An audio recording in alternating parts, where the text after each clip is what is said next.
Welcome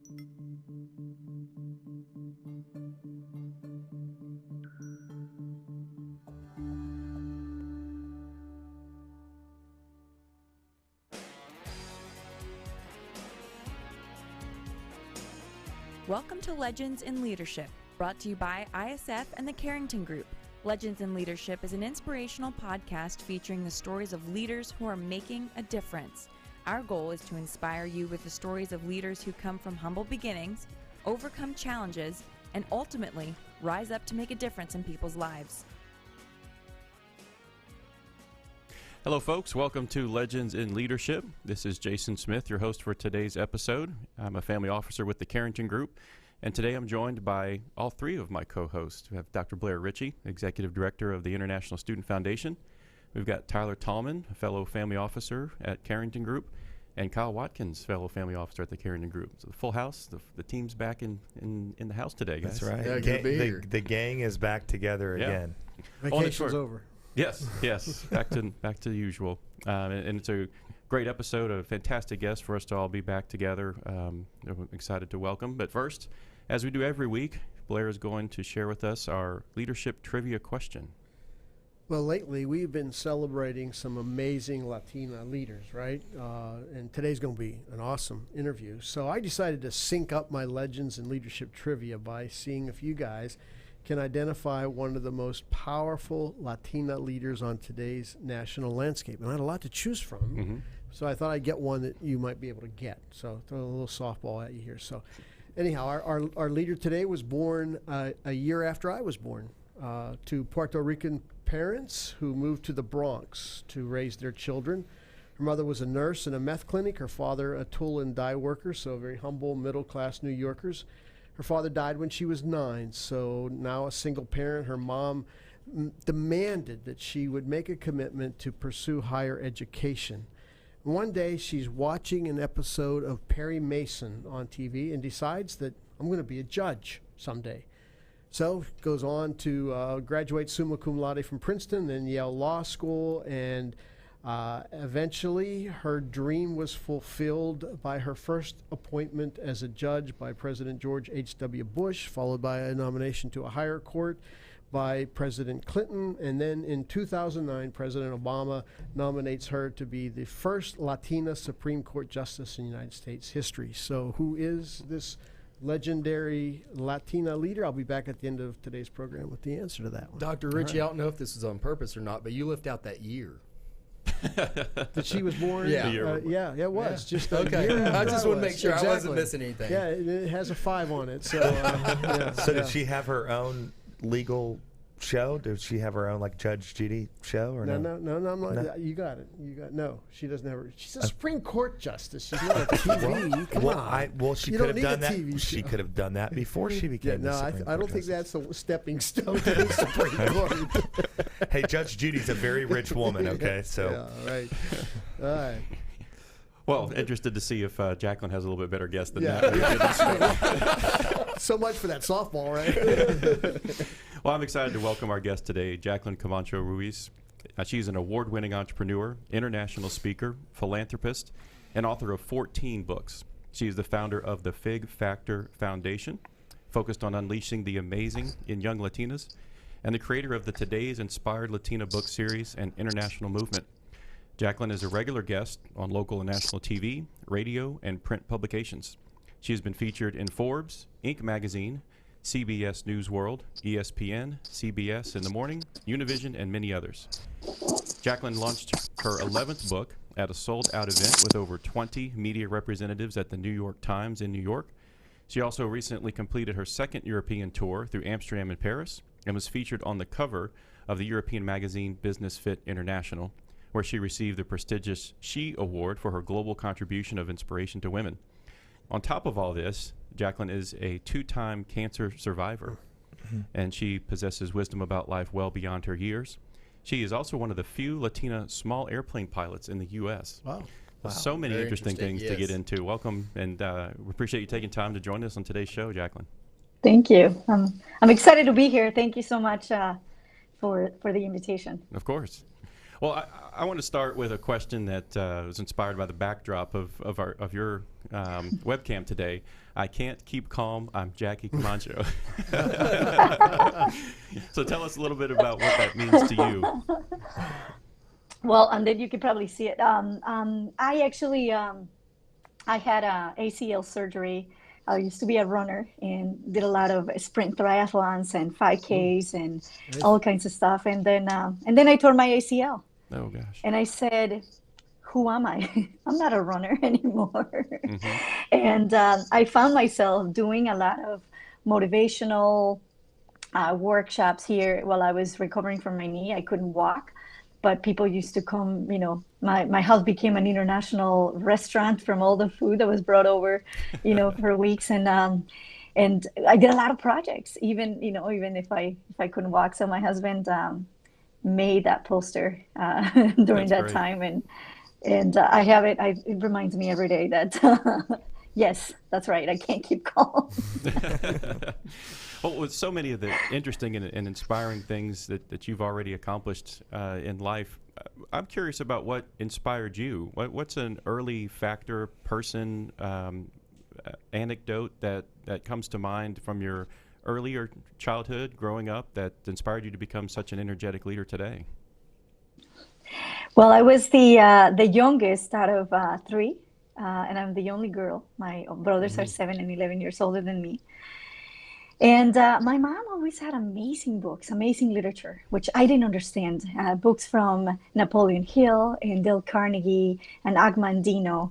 And I didn't know what mastermind and what serving others and, living a life of significance meant when I was so young. But I do remember that she was very entrepreneurial, just like my dad. And one day, living in Mexico City, in the most populated city in the world, we had a little tiny yard, and there we had a beautiful fig tree. And one day I just climbed up and I started gathering as many figs as I could. And while my mom was cooking, I went outside, I got a little wobbly table, and I started selling figs. Now, the problem is, and you probably have experienced this in business, that just because you say I'm opening shop, it doesn't mean that you are going to have people flocking to your business. Right. And I started to feel the despair of like, hey, don't you see me? I'm in business. This is my first business. And people would just ignore me, right? They were in suits and they were in a hurry, And I decided to start chasing people down the street to show them the value. I said, today you can buy 5 figs for 3 pesos. And undoubtedly, every single one of them came back and purchased figs. And my mom, when she noticed what I was doing, she's like, what are you doing? I'm like, I'm selling figs. She noticed that I had sold 30 pesos. And, I was 5 years old. And it was, for whatever reason, for me, it was such an experience that marked my life. It was about the ability to make something happen. And it was sort of engraved from the books that I had started reading as early as 4. And, and I'd seen the example of my parents. So to me, those are the traits that have made me the person that I am today. And fast forward, almost 20 years more, I was given the biggest or the most prestigious award by the Dale Carnegie organization as the person that represented, the CEO that represented the 31 leadership traits from Dale Carnegie, chosen by another 35 CEOs. So for me, is the smallest award, is the Golden Book of Dale Carnegie, but it's the biggest one in my heart. It really comes full circle to that early inspiration of your mom's desire to share with you that knowledge. Yeah, that was powerful. So I'm curious, as you take that experience, what did your education look like from that time going forward? So I came to the States when I was 14. I didn't speak a word of English when I came.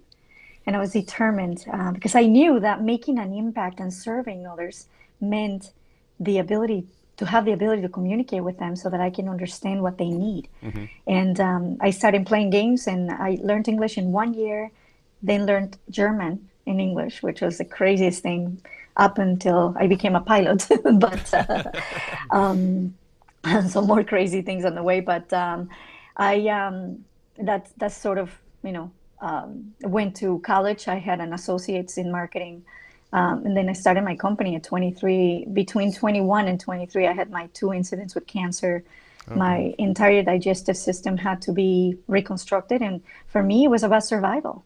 It was those 3 years. I mean, and I think it really played an important, significant role in my heart because I was 21 and had heard the word cancer in 2 different parts of my body by the age of 23. And I was literally, I didn't know from the second surgery, because it was a major surgery, if I was going to be fed out of a tube for the rest of my life. So Wow. I spent a lot of that time surviving and using all the techniques that I learned from the best, Napoleon Hill and Dale Carnegie, to get my mindset back on track so I can achieve my dreams. And for a very long time, I was afraid of dying. But I also realized that in that process, I became afraid of living. So but that's the education that I have. I have other certifications, but my successful entrepreneurial career and now starting not 1 but 2 companies has led me to a global scale, and it takes all of my time, and and since I'm a lifelong learner, that's why I'm getting my second license as a pilot, because I'm craving that constant learning and taking courses and to be able to fulfill that need that I've had since I was a little girl. Yeah. So talk a little bit about how you got into piloting. You've got quite an array of talents. You're a writer and you're a pilot. So talk about what you enjoy about piloting and how that kind of segues into leadership. Everything I know about the ground in life was confirmed with the air and flying. And I've learned so many lessons, but most importantly, to have a situational awareness, to think on your feet, to, make decisions without drama, to really focus on the landing, right? In aviation, we always say that taking off is optional, landing is mandatory. So you better have beautiful landings. That's my main focus. But I was invited to do a keynote presentation for 300 soldiers at an island in Iowa. And that evening, I had an event for my 7th book. And there's no way that I was going to be able to make both. So I asked my aviation school client to give me a ride. And I was able to make it there in half the time. And it was truly life-changing. And I just, started the process, and it's changed everything. I know it's the hardest thing I've ever done in my life. But to have the privilege from the federal government, from the FAA, to soar the skies with the bravest teddy bear, my teddy bear Amelia, that comes to every flight, and now carry passengers, and taking and weaving all the lessons. I'm actually taking my experiences as a pilot to go to corporations and do a pilotina, because, by the way, I made up that word, pilot plus Latina.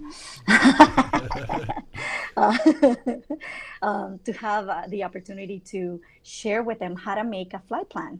So you have 4 key components. One is you be the pilot in command. Second is you prepare your aircraft, which could be your business, your career, your product. Third is prepare for weather and how to navigate the weather. And fourth is how to prepare for external circumstances, your competition, the threats in the marketplace. So I take that to business and I take that to life, and I continue to fly. That's awesome. Wow. So I think we've learned where the inspiration for the name of your foundation, the FIG Foundation, comes from early in your life. I'm curious, what 1 or 2 consistent nuggets of leadership knowledge do you find yourself sharing as you mentor a variety of people starting in different places in life? Are there 1 or 2 things that you find yourself consistently sharing, no matter who it is that you're mentoring? Yeah, I always share with my 131 daughters, young Latinas ages 15 to 25 that I've mentored over the last 5 years. I always tell them that I have enough reasons to sit under a blanket and cry for the next 300 years for all the stuff that has happened to me. Sure. But I always tell them that the best gift that you can give other people is your positive attitude and working with your emotions in order to exert and share the best energy that you have in order to create opportunities and open doors and coming with a heart of service. The second is that no one can take away what you've accomplished. So I tell them, keep accomplishing. That's amazing. Part of the International Student Foundation's program includes a trip taking orphans to Central America, to Guatemala. Yeah, to Guatemala. And it's amazing, as you mentioned, that piece of advice that you have plenty of reasons to sit and cry about. It's amazing to see when you put people in the role of serving others, just how much they begin to appreciate what they do have and focusing on those gifts that they can share, rather than the list of things they feel they don't have or are missing. Yeah, it's important. And another thing I tell them is to intensify their gratitude during difficult times. Very important. What's and I just resonated with that so much because, as Jason says, we take our students to Guatemala. They come back with more grateful hearts and more commitment to service. When you're telling these young leaders that, what are some of the things they have to process to get there? Because it seems to me that there's a challenge that some of them have to get to that place where they are willing to have a servant's heart or an attitude or a gratitude attitude, and so talk a little bit about what you're finding with your mentees that they have to struggle through to process to get there. I work primarily with young Latinas, ages now 12 to 25. And 31 of those young girls are brought in from Mexico for a 5-day experience with us to be able to make that impact. And the very first thing that I notice in this population is that we are very, 3 obstacles that they always talk about. One is, I have no money. So they live in poverty, a lot of them. Second is, I have no resources and no role models. And then third is they always say they have no support. And a lot of times, unfortunately, it comes from their own family, their environments. The girls that I bring from Mexico through the Fig Factor Foundation to experience a new world and to really open the doors for those 5 days, they live in very hostile environments, violence. And, so the first thing that we allow them to discover is that they have something beautiful inside, and that the energy and the happiness and the joy comes from inside, not the outside, not from things or places or people, that they need to first discover. And one of the exercises that we give them is making a list of 30 things they love to do that is authentically aligned with their joy and happiness. Because you can't be doing something that you love and have negative thoughts.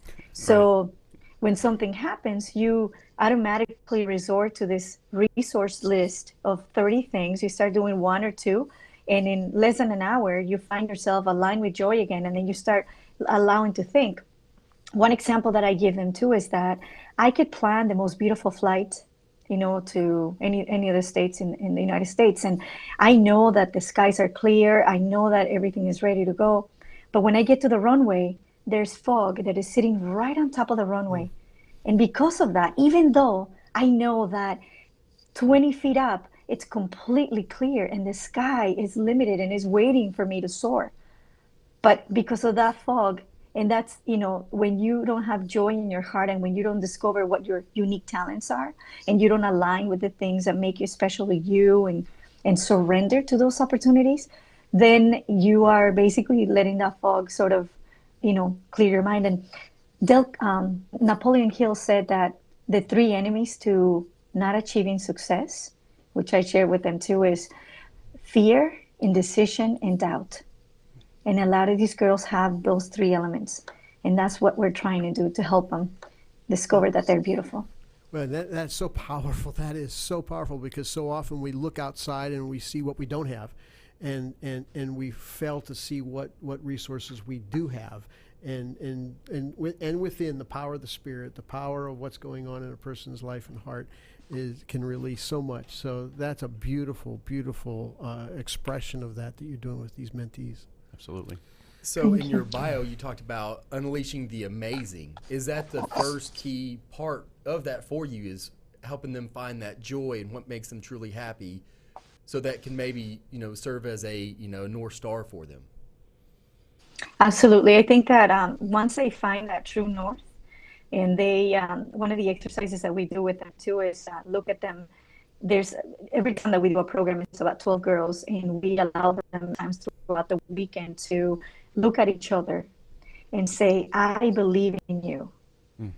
And just in case you didn't believe in yourself, you have 11 other participants and 6, 7 men that are telling you that. And I think that's where it all begins. If you don't feel that you have something amazing inside, and if you don't truly believe that, then you're not going to be able to create the inertia in order to achieve your dreams. Yeah. And that's the number one step. So as much as you give of yourself to these young women and to the organizations that you've started and believe in, I'm curious what keeps you sharp, what inspires you, what refills your tank to be able to continuously give as much as you do? I'm inspired by life.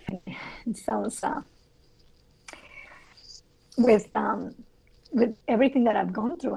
People ask me, like, you've achieved at 36 years old, you've achieved so much. You're traveling the world. I'll be in 6 countries speaking in the next 3 months. I've achieved by all standards of imagination in business and life and personally. And, I'm inspired by life and just I call them divine downloads, which are ideas with an amazing feeling. A feeling that if you don't do them, you're not fulfilling your mission in life. Okay. And for me, I've become very in tune and aligned with my purpose, and I know when to surrender, but I also know when to intercept my dreams with action and pragmatism. And that combined, creates a compound effect that allows me to achieve exponential things like I have in the last 13 years. But, for me, primarily, once a divine download comes to me, it's this urgency to serve.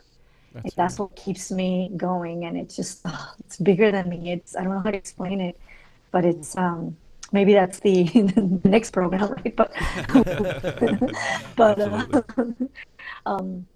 life, I just want to be alive because I know that I've discovered that I have something amazing inside. And as long as I have opportunities to share that energy and share the ideas and them seeing the spark in my eyes and jump on projects and dream and intercept that with action, I know that amazing things will continue to manifest. Yeah. Oh, we could easily spend another hour hearing more about the amazing things you've done, and I'd like to wrap up with a question. What is something that you have in work or you're about to release or launch that you'd like to get the word out about to our audience? A couple of exciting things. One is that I am beginning my 2019-2020 tour. So I will be in New York, the New York Times again.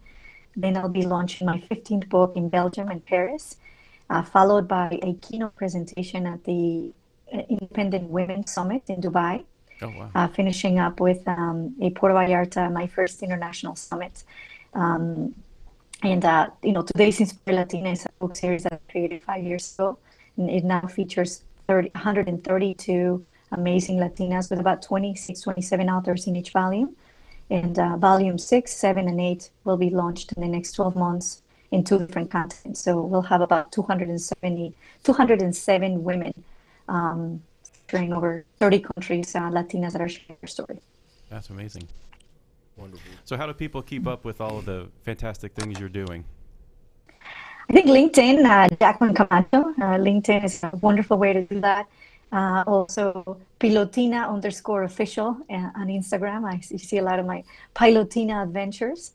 and of course, Facebook is also a wonderful way to share and photos and connections and a lot of the keynotes that I'm doing around the world. Great. Well, we really do appreciate your time. It's been a fantastic visit with you and very inspiring. Thank you for being with us. Thank you so much. My pleasure. Well, Blair, before we get the answer from you, maybe we should give Jacqueline the opportunity to guess the first Latina Supreme Court Justice. Yeah. Put her on the spot there. I knew that the moment you started speaking about her, the first sentence. Very good. The Perry Mason Sonia gave you away, Sotomayor. right? Yes, yes, Yeah. she is correct. Very This is, right. Sonia Sotomayor. very much. And I have to, I think it sounds like I have to introduce you to some really powerful Latinas to Yeah. increase that, because there are some really powerful Latinas that I'm in contact We with. haven't had a that are Supreme Court making- justice yet, but we would welcome one. yeah, Absolutely. thank you for that. It's been an inspiring time, Jackie. Thank you again. Yes. Thank you, my honor. Thanks. Well, folks, that's a wrap for our podcast today. On behalf of Dr. Blair Ritchie, Tyler Tallman, Kyle Watkins, and myself, Jason Smith, and of course our special guest, Jacqueline, this is Jason Smith wishing you a good day. And remember this, if your actions inspire others to dream more, learn more, do more, and become more, then you are a leader. Legends in Leadership is brought to you by the Carrington Group. Carrington Group is a family office passion for helping business leaders and their families make smart choices and fulfill their highest aspirations. To learn more about the Carrington Group, visit their website at www.carringtonfo.com or Google Carrington Group Dallas, Texas. ISF is committed to leadership development for aged-out foster care and orphaned youth. ISF's mission is to transform these youth into tomorrow's leaders with scholarships, mentoring, and leadership training. To learn more about ISF, visit their website at isfsite.org or Google International Student Foundation to learn more. Securities offered through Regulus Advisors, LLC. Member FINRA/SIPC. Investment advisory services offered through Regal Investment Advisors, LLC, an SEC-registered investment advisor. Regulus Advisors and Regal Investment Advisors are affiliated entities. Carrington Group and this broadcast are independent of Regulus Advisors and Regal Investment Advisors.